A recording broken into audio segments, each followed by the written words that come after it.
Born on March 17, 1942, in Chicago, John Wayne Gacy grew up with his two sisters, his mother and an abusive alcoholic father.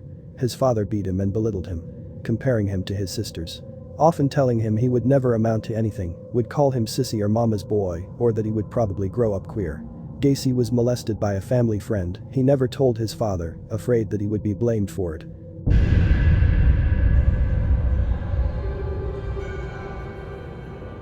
At age 11 he was struck in the head with a swing. He would suffer from blackouts and spend a lot of time in the hospital.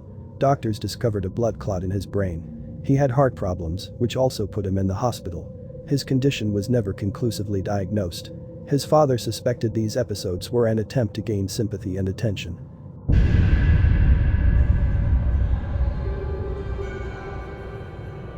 In September 1964, Gacy married Marlyn Myers. They would have two children, a son and a daughter. Marlyn's family owned several Kentucky Fried Chicken restaurants to which Gacy would come to manage.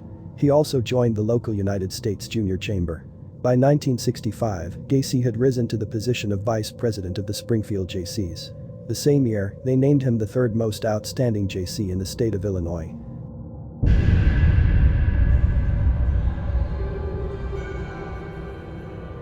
Gacy was accused of sexual assault on a teenage boy, Donald Varese, the son of a fellow Jaycee. Gacy hired a local kid to beat up Varese, only resulting in increased charges. On November 7, 1968, Gacy pleaded guilty to one count of sodomy in relation to Varese, but not guilty to the charges related to other youths. He was sentenced to 10 years at Anamosa State Penitentiary. His wife also petitioned for divorce, taking the couple's house and sole custody of the children. Gacy never saw his wife or children again. Gacy served 18 months of his 10-year sentence and was let out on parole for good behavior. On February 12, 1971, Gacy was charged with sexually assaulting a teenage boy. The court dismissed the complaint when the boy failed to appear. The parole board didn't learn of the incident, and Gacy's parole ended in October of the same year.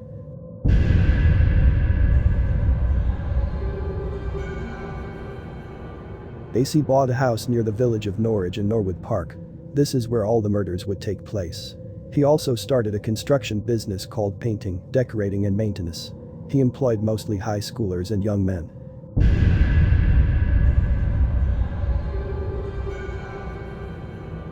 Gacy became a member of the Jolly Joker Clown Club. He would dress up and perform at events and parades, even entertaining hospitalized children. He created his own characters, Pogo the Clown and Patches the Clown. He designed his own costumes and applied his own makeup. This is why he was dubbed Killer Clown.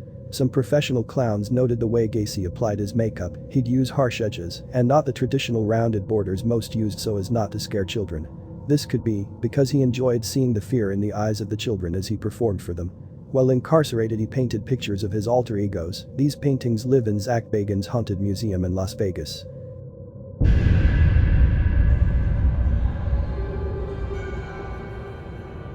Gacy is known to have murdered 33 young men and boys. He would lure victims to his house, usually with the promise of alcohol, drugs, money, or because they trusted him. Once he had his victim alone and in his home, sometimes impaired with drugs or alcohol. Gacy would tell them he knew a magic trick and he could get out of handcuffs. So he'd have the victim cuff him and then he'd free himself with ease. Amazed at how he had done it, he'd offer to show them.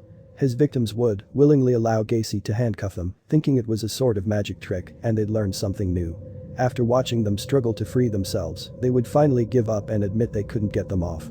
He'd smile and tell them the real trick is to have the key.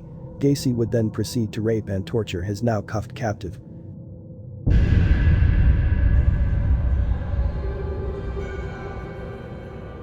Once finished with his victim, he would place a rope around the victim's neck and then tie the Boy Scout tourniquet knot into the rope before twisting the knot with a piece of wood 3 or 4 times and holding it tight until the victim suffocated.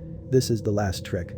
He buried the victims in a crawlspace under his house, often spreading quicklime to promote the decomposition of the bodies. There were 29 bodies recovered on the property, 26 of them in the crawlspace, with an additional 4 found in the Des Plaines River.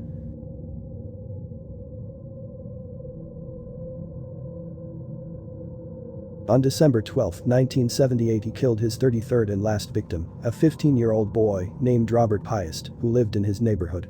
The victim's mom was picking him up from the drugstore where he worked. He said he was going to see a contractor about a job where he would make more money and was never seen again. Authorities investigating the disappearance of Robert Piest discovered that the teen was last seen with Gacy. After learning of Gacy's sex crime conviction in Iowa, police searched his Norwood Park home. They noticed a strong stench coming from a crawlspace, but at first thought it was from a damaged sewage pipe. Several items, including a store receipt, were later found at Gacy's home that linked him to Piest and other young men who'd been reported missing. After a lengthy period of police surveillance and investigation and the discovery of several trenches filled with human remains in the crawlspace beneath his house, Gacy eventually confessed to killing about 30 people.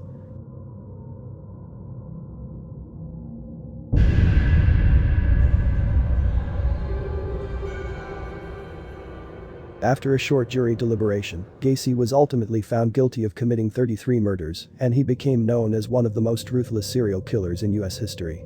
He was sentenced to serve 12 death sentences and 21 natural life sentences.